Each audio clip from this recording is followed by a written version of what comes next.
ഞാൻ 11 കൊല്ലം ദുബൈയിൽ നിന്ന് 8 കൊല്ലം മസ്കറ്റിൽ നിന്ന് അവിടെ നിന്നുകൊണ്ട് ഞാൻ മേടിച്ചതല്ല എൻ്റെ ഭാര്യയുടെ വില.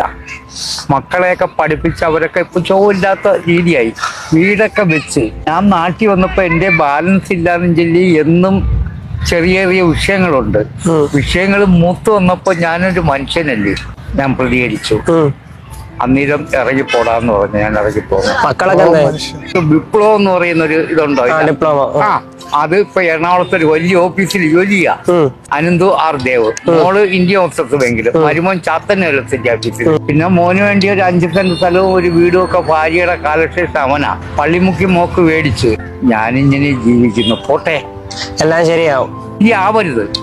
അവരുടെ ജീവിതം വളർന്നു വരണം. ഞാൻ അവരെടുക്ക പോരുത്. നിങ്ങളെപ്പോലുള്ള മക്കളില്ലേ എനിക്ക്? ശരി, പ്രാർത്ഥിച്ചാൽ മാത്രം മതി. നാളെ അവർക്ക് ഈ ഗതിയോടെ വരാതിരിക്കട്ടെ.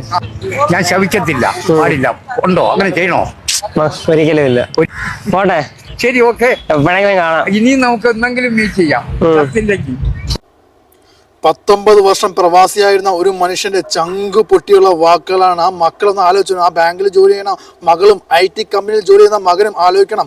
കർമ്മ എന്ന സംഭവം ഉണ്ട്. അതൊരു ബൂംബറാങ്ക് പോലെ തിരിച്ചടിക്കുക തന്നെ ചെയ്യും. നിങ്ങളുടെ അവസ്ഥയും ഇത് തന്നെ ആയിരിക്കും. അച്ഛൻ്റെ ഒരു വാക്കുണ്ട്, ഞാൻ അവരെ ശപിക്കില്ല.